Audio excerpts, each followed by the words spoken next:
Hello, everyone. Welcome to our virtual event on synthetic data generation. We're going to give everyone a few more seconds to join the call. There are a lot of people registered for this event. Seems to be a lot of interest in the market in synthetic data, and we're going to dive into it in a few moments. I just want to mention already now, if you have any questions throughout the presentation, you're more than welcome to ask us any questions. There is a question button on the top right of the screen. There's a question mark button. Click on that button, and you'll be able to submit to us questions that may arise throughout the course of the presentation. So here we go. My name is Amitai Richman. Welcome. I'm Director of Product Marketing at K2View. Joining me here is Yuval Perlov, Chief Technology Officer at K2View. Hi. And we are going to talk about unlocking the power of synthetic data, techniques, use cases, and pitfalls. So first of all, we're going to talk about the market, the synthetic data market, the various industries that are adopting synthetic data, who are at the forefront of adoption. We'll talk about top use cases for synthetic data and different generation techniques. We'll also talk about the benefits of generating synthetic data, as well as the pitfalls to watch out for when embarking on such an adventure. We'll talk about the pros and cons of the different generation techniques. And we'll also talk about the K2View synthetic data management, how we see the life cycle of synthetic data, our own platform for generating synthetic data, and more. At the end, we'll finish off with recommendations, practical recommendations on how you can implement synthetic data generation in your company and in your organization, followed by a Q&A session. Just a few words about K2View. K2View is a data product platform powering operational and analytical use cases for the enterprise. Our focus primarily lies in serving key sectors such as financial services, healthcare, telecom, retail, government, and other industries, offering tailored solutions such as our test data management suite, which includes data masking and synthetic data generation. Last year, we made a very exciting debut in Gartner's Magic Quadrant for data integration. We highly recommend you check out what our customers are saying about our product on Gartner Peer Insights. So Yuval, before we get into things, let's first talk about why we're even talking about synthetic data. Why would anyone spend lots of time, effort, and resources to generate synthetic data when one can just use real data? Right. So thanks, Mitai. That is, of course, the reason we're gathered here today. So you use synthetic data when your real data just doesn't exist. The system that would generate it is not deployed yet, or it's inaccessible. Some regulation or architecture inhibits you from accessing this data. It could be insufficient, so there is data but not enough variance of it, or not enough, not big enough data sets. It's imbalanced. It tends to be one way and not the other, or it has a limited coverage. So in all these cases, you would want to use synthetic data. It could be for testing, for machine learning, for we'll go deeper into that. But it's in all those cases where your existing data is just not good enough, or doesn't, or cannot be used for regulatory reasons. And this is where synthetic data comes in. It's artificially generated, can be random, can be statistically, mimic some statistical properties, can be structured or unstructured data, or semi-structured. And the idea is that in order for it to be high quality synthetic data, it has to follow real data very closely. So it has to be with the same statistical properties, with the same with the same interconnections between data that tends to have certain relations to other data has to stay with those relations. So creating a synthetic data set is a rather complex activity. Okay, great. So let's talk about the market. The synthetic data generation market is very small right now, only around $300 million this year, but it's projected to grow to 2.1 billion in 5 years. So it's a very young market with dozens of pure play vendors, as well as legacy vendors that have gone into the synthetic data generation area. So Gartner is tracking around 60 vendors, and they estimate that all of us together have less than 1,000 customers. They say it's an emerging technology with a low degree of enterprise adoption. They see all the venture capital funding pouring into this industry, and they see it as a bullish indicator of the robust future of this technology.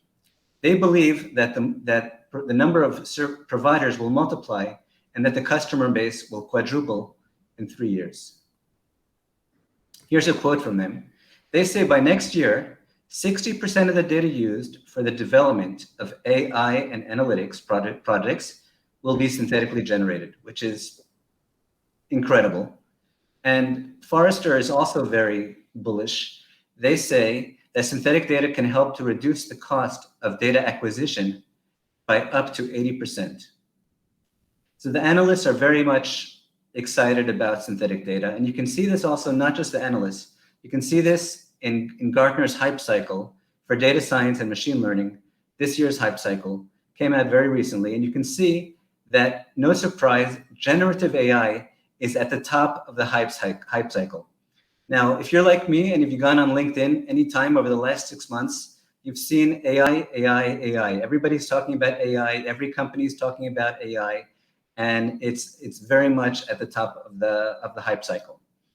Also, synthetic data is fairly up high on the hype cycle, and as we said before, this is very much a very tracked, very interesting use case. So and maybe yeah. let's add to that that it's a very exciting time for this market because there's so much innovation in this early stage of using synthetic data and generating it. One reason is the regulation pressures, CCPA and other privacy regulations. And the second is the emergence of generative AI, which opens a lot of opportunities. So there's tons of innovations in this market, and it's a really exciting time to be part of it. Yeah, absolutely. Thank you, Yuval. And Gartner says that we've only penetrated 1 to 5% of the target audience. That synthetic data is only, so that means that more than 95% of companies that will ultimately adopt synthetic data have not yet adopted synthetic data. So it's a very early market, and vendors are very often at the proof of concept stage, and only a handful of vendors can show referenceable customer implementations.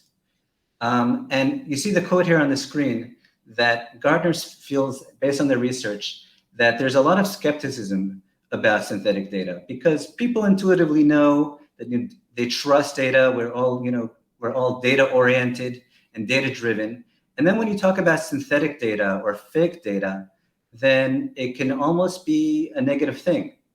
And so that's really what we want to talk about now. Is fake data positive or negative? If you ask me, when I think of something fake, I think of, let's say, a fake Rolex watch, right? You can go into the market and buy a fake Rolex watch for a few dollars or whatever it is, and to me it connotes something that's inferior. So is synthetic data something inferior, or is it actually better than real data, better than the real thing? So I think the answer is complex and nuanced, and I'll be happy to hear from you, Yuval, as we go through the presentation, your take on the positive and negative aspects of synthetic data. But first, let's talk about, yeah, Yuval, you want to say something? Yeah, I would say that it definitely depends on the use cases, and we'll definitely dive into that. Yeah. So not everyone is yet on board what I call the fake data train. There's some industries that are more advanced. For example, the financial services industry and the healthcare industry have a very defined use for synthetic data, and hence their adoption of it is further along. To give an example of a financial services use case of synthetic data, so imagine a financial services company wants to build a fraud detection model to detect fraud amongst customers. So the company is processing vast amounts of data every single day, lots of transactions, and they're looking for fraudulent transactions. So let's say they found a transaction here, a transaction there. It's not massive amounts of data.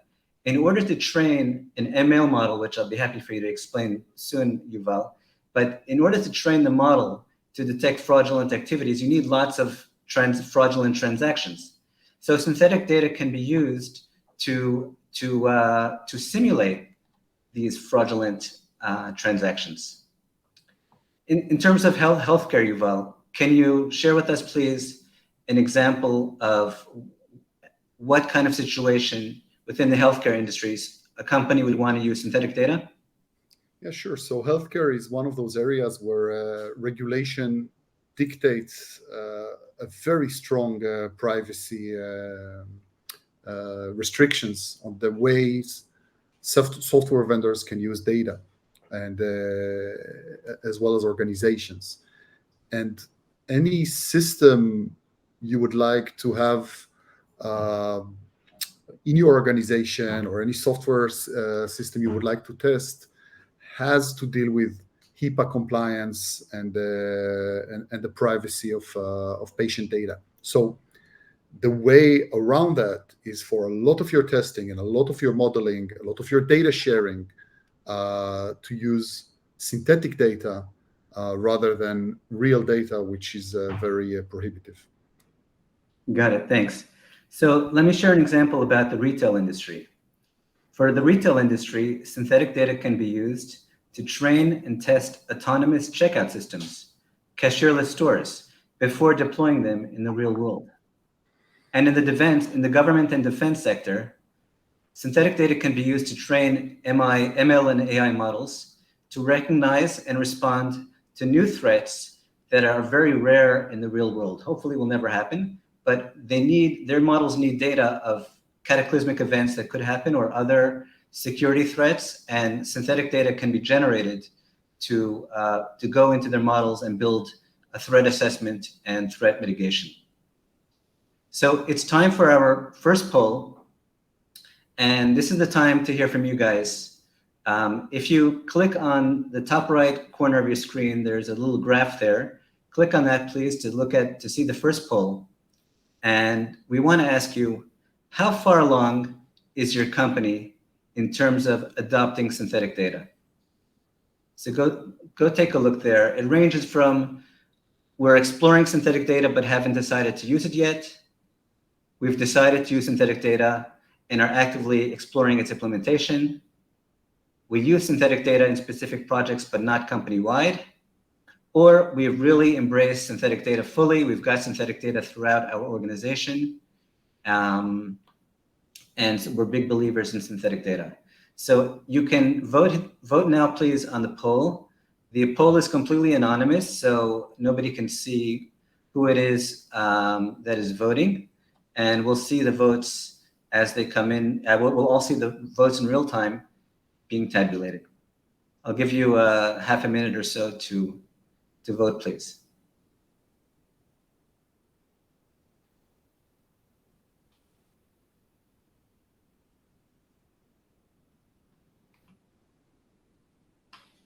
Okay, so far, we see a majority of people are exploring synthetic data, but haven't decided to use it yet. So that's kind of intuitive with what, coming on to a session like this to learn more about synthetic data. You're doing research, exploring the different possibilities, different use cases, probably want to do some internal talks.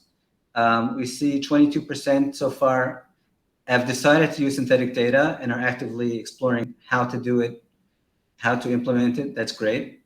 And see 25% of you are already using synthetic data for specific projects, but not using it company-wide. So that's great. I see the numbers are still, people are still voting. But I think the trend is pretty clear that there are plenty of people interested, and yet a lot of people have already decided to use synthetic data or have implemented it to some extent. So let's move on now to the top use cases of synthetic data. So just to list them off briefly, and then we'll go into more detail. The first use case is software testing. So to use synthetic data to assist in software testing. The second use case is to generate synthetic data from machine learning models. A third use case is to share data either across organizations or internally in big organizations while taking care of compliance. And the fourth top use case, there are more than four, but here are the top four, are training and simulations. Here at K2View, we see the most interest from the market in the first two, in using synthetic data for software testing or for machine learning models. So let's dive into those first two cases. So for software testing. So this is something where we have a lot of experience here in K2View in the area of test data management. So dev and QA teams need high quality test data to test software applications. Traditionally, data engineering and IT teams provision data to lower environments. And we help these teams by helping them provision compliant data and empowering testers to provision that data on their own. So the ability to provision robust, high-quality, compliant test data on demand increases the test coverage and enables testers to create diverse data sets covering a wide range of scenarios. And this way, dev and testing teams don't have to wait for test data because they get test data anytime that they want. They can generate it on their own. So Yuval, question for you, please. Why would organizations need, in this context, synthetic data for software testing if they can just use production data?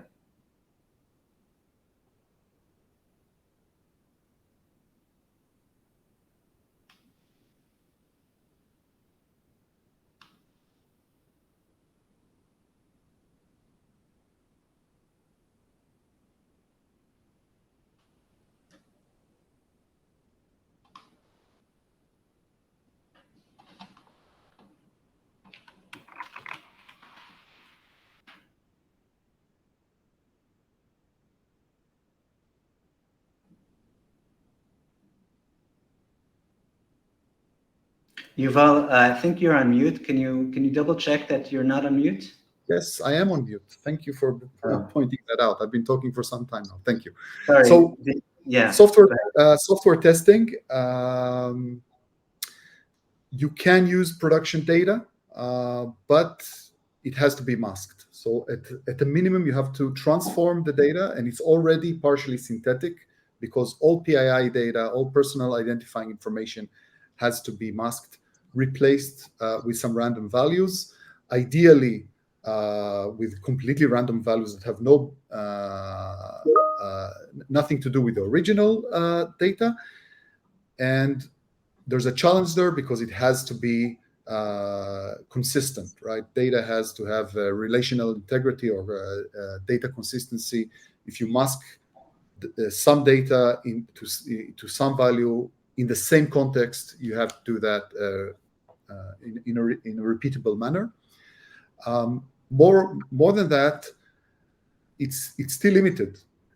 Maybe you want to test cases where data does not exist in production. It's a new version coming in. Or maybe you just want to take a data set, but transform it in a way that would augment the test cases. For instance, data aging. You want to age the data set in a certain way. And I already see we have questions about data aging. You want to age the data in a certain way. And kind of try and predict how it would look aged. And it can be as simple as, let's just change the dates and see what happens when for instance, a license plate expires, if that's your use case, or try to predict how the data set would behave given more time. And the transformations you would have to do on the production data are as complex as the testing scenarios you want to test. And at some point, your data set would become completely synthetic with no relations to the original, whichever technique you're using, whether it's machine learning or randomly generated data using rules, et cetera, et cetera. Thank you, Yuval. Before we move on, I just want to address the questions that are coming in. A few of you have submitted questions, and thank you for the feedback and the comments that are coming in. I want to remind everyone that if you have any questions throughout this session, please click on the question mark on the top right of the corner, and we'll address as many questions as time allows at the end of the session. I think, Yuval, let's talk about the second use case, about machine learning. Could you please explain to us about machine learning and synthetic data generation? So machine learning, in order to train them, they are extremely hungry for data. And getting real life data is hard, right? There's it could be expensive. It often has to be tagged to make to be useful for machine learning algorithms. These tagging procedures are sometimes extremely laborious and time consuming, and there's so much data you can get from the real world. And there is a paradox here. One of the questions I see here touches on that.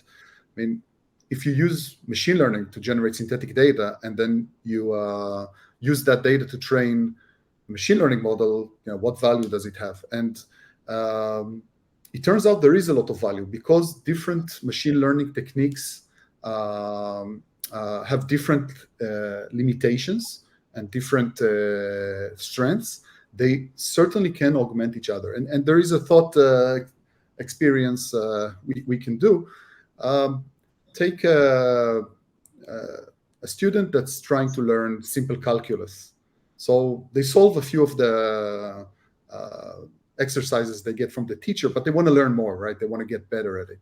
It turns out they can make up additional exercises to solve, and solving those additional exercises can improve their ability to solve equations. And the reason is they use different methods to create new questions, and they're different from the methods they use to create the answers. So they can definitely augment each other. And of course, that can break. If you create the same exercise again and again, or not enough variations in the complexity of the exercises, of course, then you're wasting time and maybe even reinforcing bad behavior. But if you use a good synthesis model, you can definitely improve your learning capacity. So that works well. Great, thank you, Yuval. So let's take a moment to summarize the benefits or potential benefits of using synthetic data. So first of all, and I think this is the most intuitive, when you're using synthetic data, it implies that you're not using PII, PHI, you're not using sensitive data. And of course, vast majority of enterprises need to comply with various privacy standards such as CCPA, CPRA, GDPR, location-based, or it could be industry-based, HIPAA if it's healthcare, etc. So if you're using synthetic data if you're able to use synthetic data instead of real data, that handles the security and privacy concern. Now, secondly, and similarly, in terms of data sharing, if you can replace part or all of the data with synthetic data, then you can share data sets internally, externally, and you don't have to worry about a lack of compliance. Also, in terms of data diversity, sometimes the real data doesn't have the diversity that you want to include for whatever reason. And this may be due to sample selection, or you want to test edge cases in software application testing, or perhaps the demographic, the diversity is not what you want it to be. So with synthetic data, you can make the changes that you want to the end data set. And sometimes obtaining real data for analysis or training purposes can be challenging due to the data scarcity problem. As Yuval mentioned earlier, machine learning requires massive amounts and diverse data sets. And the real data is often incomplete. But it's very, very critical. Now, what's interesting is that smaller companies and smaller enterprises may be at a disadvantage in terms of their ability to secure real data, in terms of the real data that is accessible to them. But with synthetic data, they can level the playing field and develop products and services with synthetic data. So now we're up to our second poll question. This is our last poll. Please, as we did before, go up to the poll section on the top right and answer the following question. What is your or your company's primary use case for synthetic data generation? And you can see the options are software testing, data privacy and compliance, machine learning model training, data sharing, whether it's internal or external, or for creating prototypes, demos, simulations, or some other use case that's not listed there. Please take a moment to vote, and we'll see how the results come in.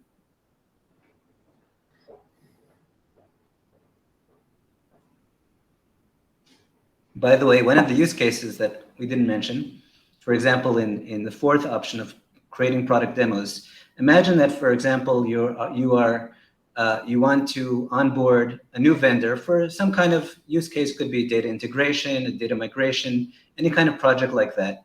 And you want to test the vendor software, but you don't or cannot use your own data for privacy reasons that we mentioned before.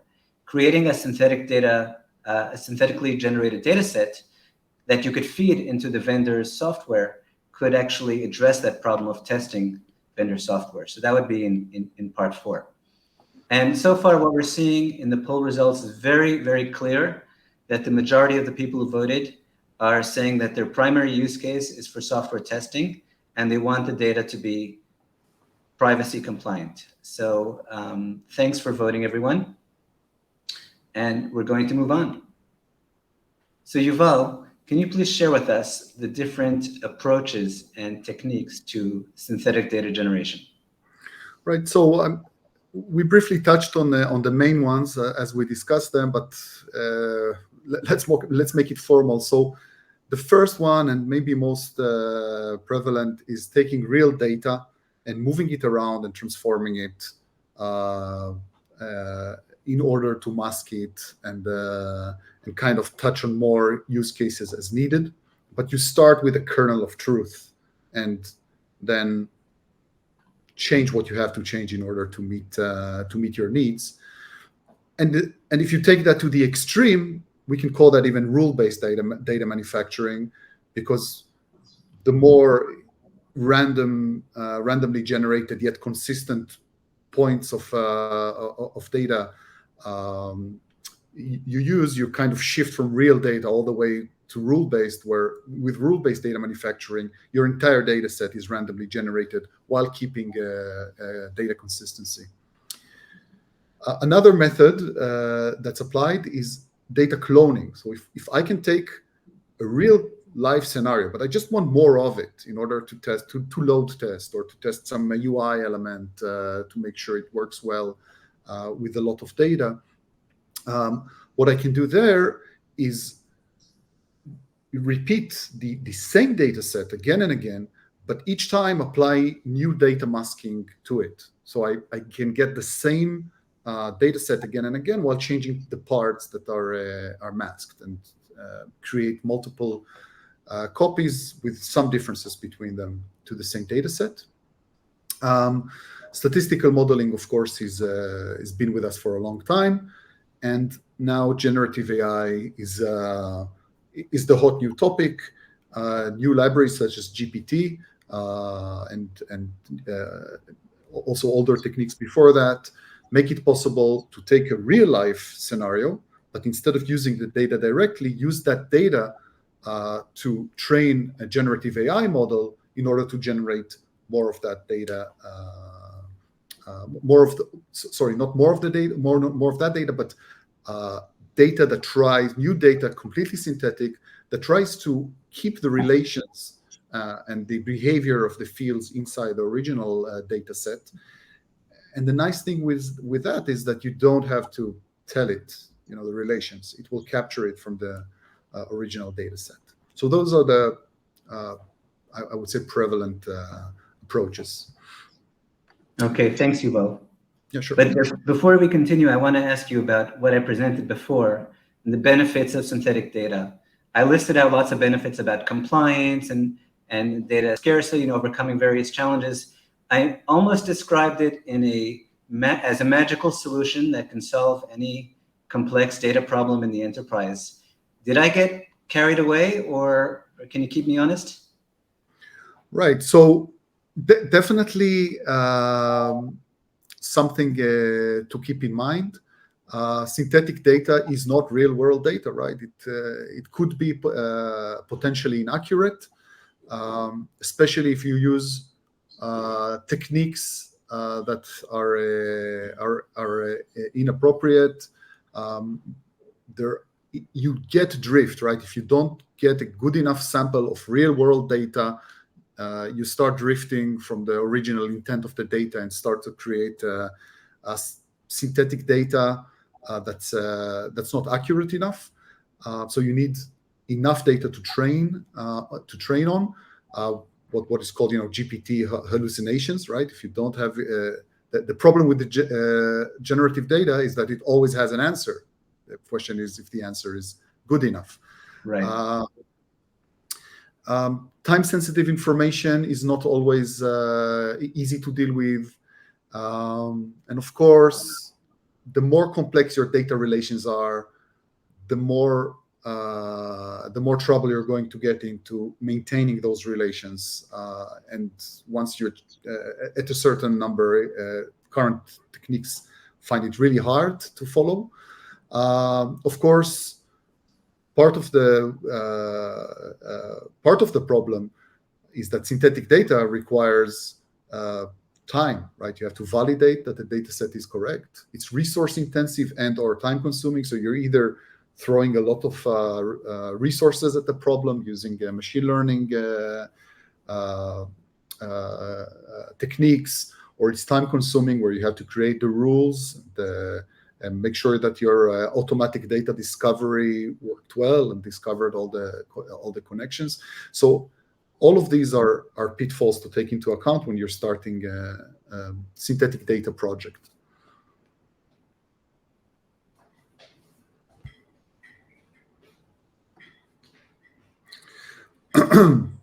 So with K2View, we started our test data journey with data masking and transformation. So our basic framework, what it does really well is to move business entities around. So instead of moving tables around, we model business entities up front. We know what a customer is, what a household is, how a store looks like, how a credit card looks like, how a patient looks like, etc., etc. We model all of that up front, and we know how to move it between systems.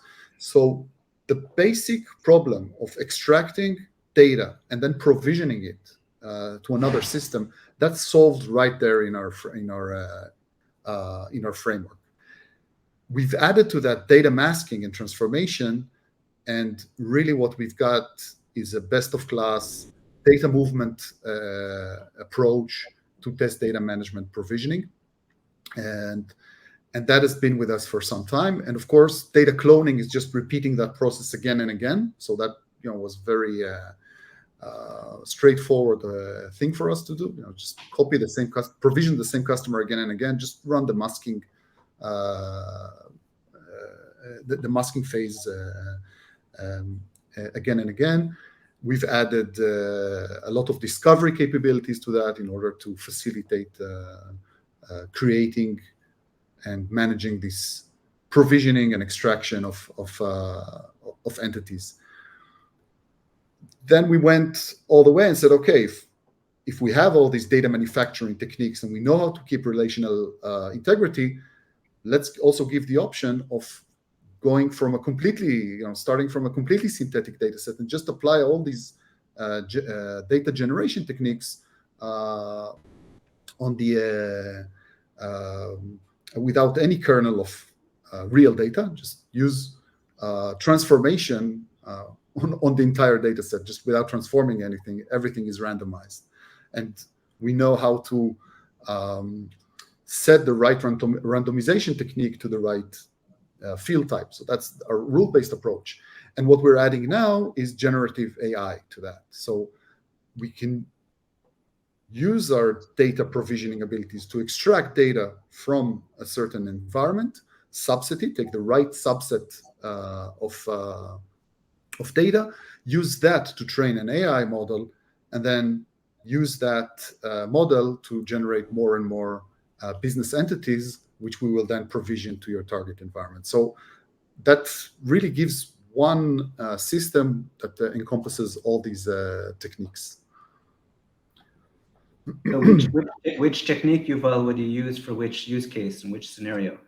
Right. So it's a good question, and there is no way. Of course, it's whatever makes sense in your organization. But if we look, at a very high level, so rule-based systems are a bit labor-intensive, but you need them for that portion of the data where you don't have any existing data at all, or for non-functional testing or negative testing where you just need a lot of data and you need it without any reference data. Can I just interrupt for a second, Yuval? Sorry, we had a question from the audience exactly about that.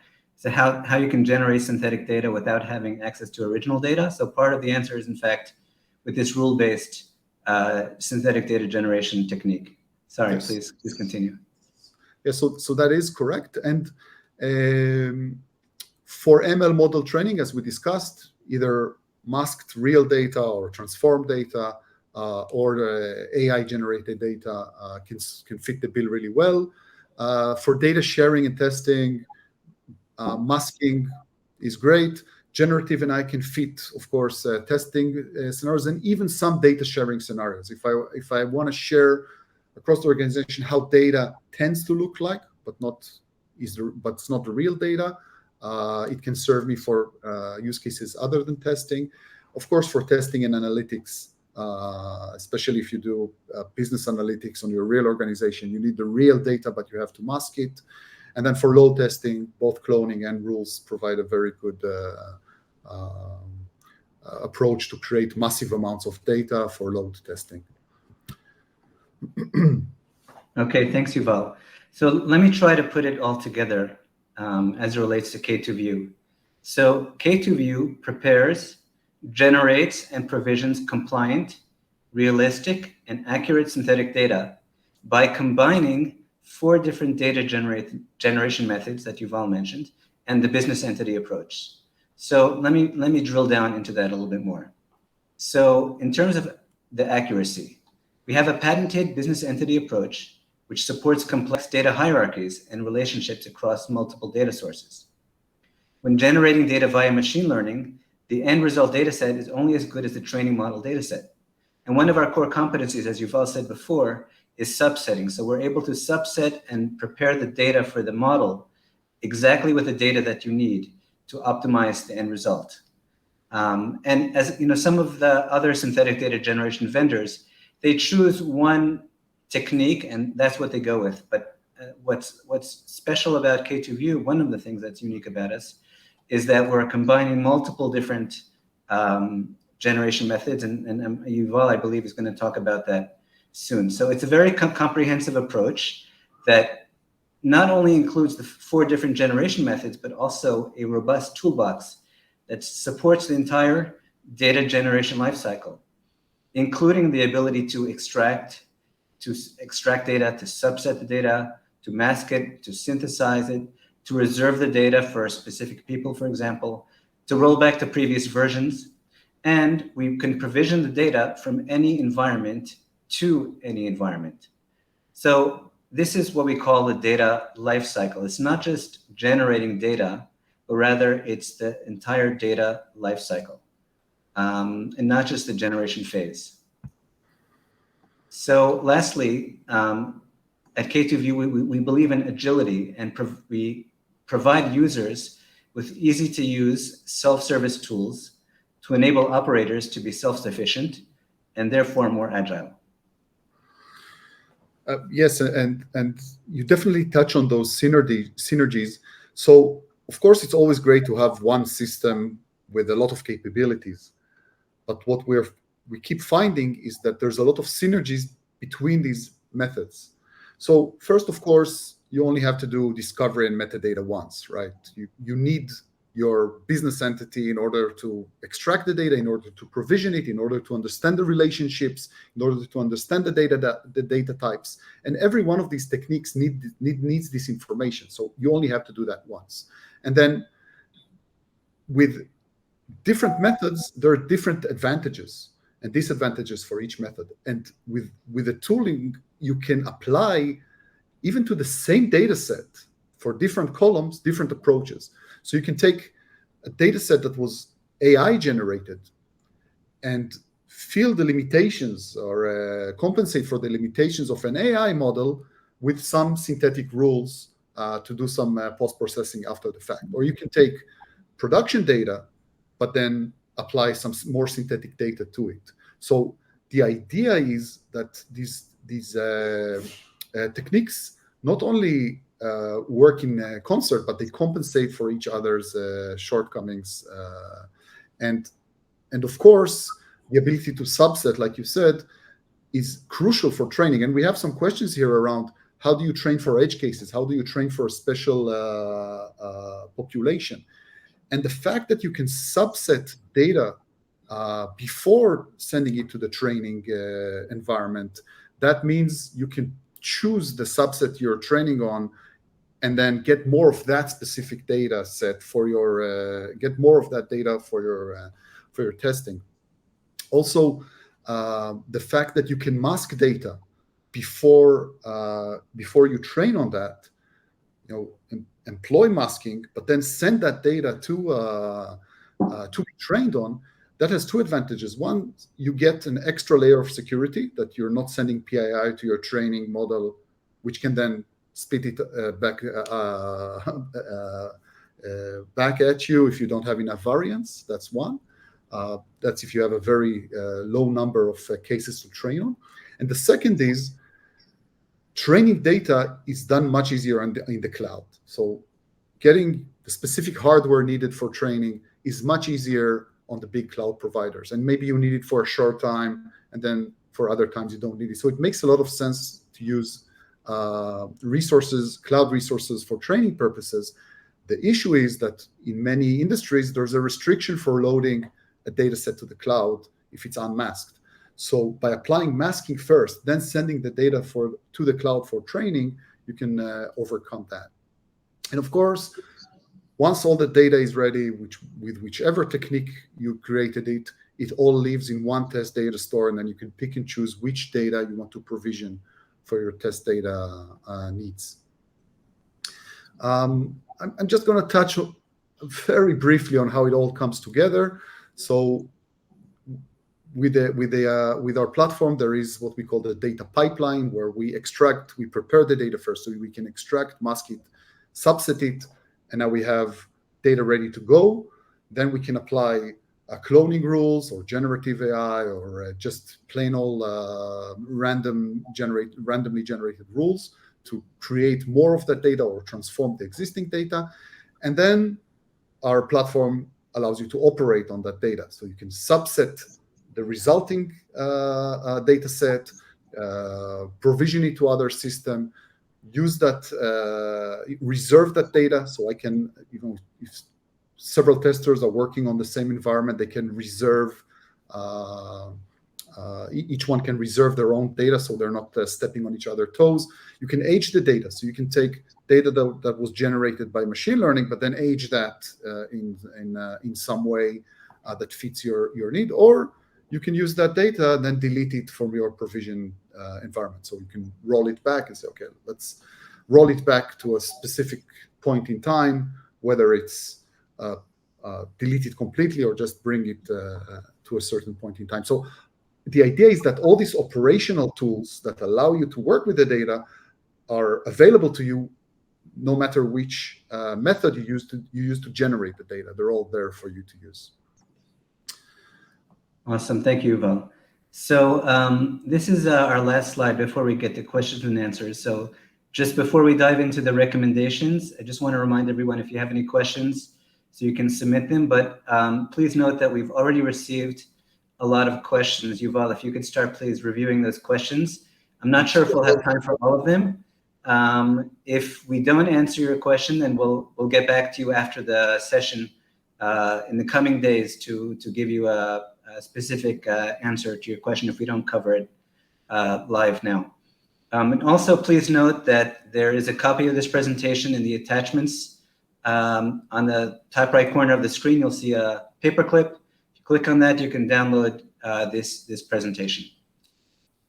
So let's go into some recommendations on how to implement synthetic data generation for your organization. So first of all, you'll want to identify areas in your organization where data is missing, incomplete, or expensive to obtain. This is something that Yuval talked about earlier on in the presentation. And we spoke about how sometimes real data is ideal, and if you have a straightforward use case for masking, that's great. But there are cases where synthetic data generation can really help.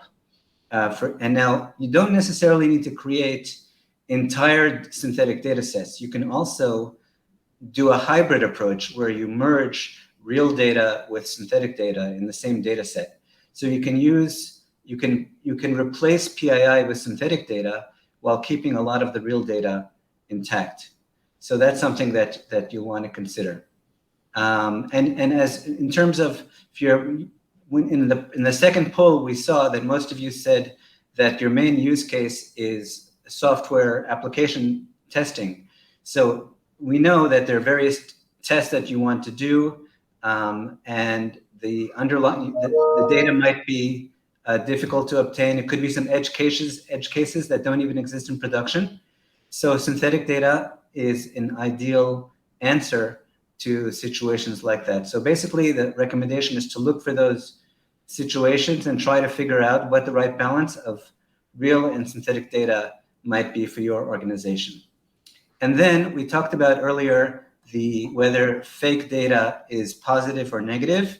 So there may still be some people who feel that fake data is negative, and so you'll want to educate internal stakeholders about the benefits and the limitations of synthetic data, as well as the business value that can be achieved from implementing a synthetic data generation solution.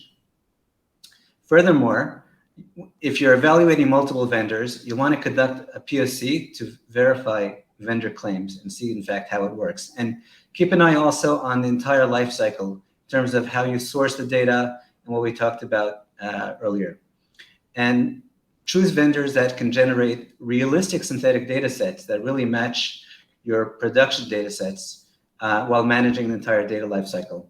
And I'm going to end with a quote here from Gartner, which you can see, that the most common differentiators for tabular synthetic data generation platforms are the accuracy and privacy of the generated data. So keep in mind, take a look, make sure that any solution that you choose, the accuracy level is very high, and that they're keeping the sensitive data completely private. Of course, you're always welcome to contact K2View, and we'll be happy to demonstrate our platform at a later time. So we're up to Q&A. I've been able to see some of the questions. Yuval, I don't know how much you've had a chance to review them. Yes, I went over them, and maybe we can group them into several buckets, not go one by one. So there's a lot of questions about how do we access source data and how do we provision data to target, whether it's API or RDBMS based, what happens if the data is in the cloud. So I'll start by saying we started with a data movement platform, right? This is what our core, this is what the core of our platform does. It moves data around, of course, in entity-based form. That's our point. But the data can reside anywhere. It can reside behind an API. It can reside on a database. It can reside on a cloud service. It can be on premise. We can access data anywhere it is, and it's an open system. So if you have your own connector, bring it in. The system will be able to call it. If you have an old JDBC adapter for DB2 on a mainframe, we've worked with that before. If it's just flat files that are exported once a day, fine, we'll deal with that with an extremely open and flexible system. And the same goes for the provisioning part. Data can then be provisioned anywhere. And because we are dealing with data movement here, the source and the target do not necessarily have to be in the same format or the same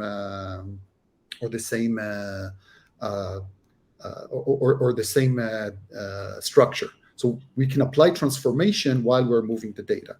And that puts us apart. If you look at other approaches that are more about data virtualization approach, they hit these limits when you don't have access to the original data through an RDBMS, but you have through an API, or you have to do some data transformation and not maintain necessarily the same format or the same even data version. So think about taking data from version A, but having to provision it to your next version of the product where the structure of the tables has already changed. And now you have to deal with transformation because the data does not look exactly the same. So even those cases get a lot from data transformation, but again, extremely flexible, both on the extract and on the provisioning side. And that means that whatever technique you use, whether you extract the data to train or extract the data to transform it, it's the same extraction mechanism, right? You don't have to develop the extraction mechanism twice, and you get the same powerful mechanism for data extraction. And the same goes for provisioning, whether you've just transformed the data from one data set, or you're taking AI generated or rule-based generated data, or a combination of all of the above.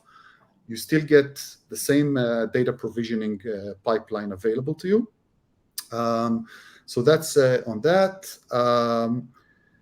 I would add to that, there are some questions around here about how are we deployed? Are you a SaaS only solution or not? So we started out the data fabric, the base framework that allows all of that started from an on-premise data solution. It's running in JVM, so you can just really run it anywhere. And it's also completely cloud native now. So it's all been containerized and running against the cloud services. And the nice thing is that you can even take a hybrid approach where you're running it on your cloud infrastructure or as a SaaS offering from our cloud infrastructure. But some of our presence is on-premise, and we can then extract data as close as possible to the source or provision it as close as possible to the target and move it around as compressed business entities. So there's extreme flexibility in the way we are deployed and the way we move data around. While I was talking, there are questions here around data drift, and I touched on that, so I'm not going to repeat it, but I try to answer those questions in the talk. Now, how could synthetic data be useful to then train machine models, and does it always work? It does tend to work, but of course it does not always work, and we have to look closely at the case and see if synthetic data would bring enough value. Of course, as an industry, nobody really understands how AI machine learning algorithms work, but empirically, we do see that enforcing a machine learning cycle with synthetically generated data that's done in a high quality way does improve the overall machine learning cycle. There's another interesting thing here that came up again and again. How do you distinguish between real data and synthetic data, and can you watermark it? So by the way, that is not something we thought of in the past, but this is one of those cases where bringing together synthetic data generation using AI, but then applying rules to that data could become really handy, because we can generate data using the synthetic data algorithm, and then apply some small transformation to it in order to watermark it. So the machine learning part does not have to deal with watermarking or creating some data that's not close enough to the real data. It can really focus on creating the synthetic data as close as possible to your real data set, and then we can apply some small transformation to it in order to watermark it and make sure the organization as a whole realizes you're dealing with synthetic data here. So that, I think that answers a lot of question here, a lot of questions around this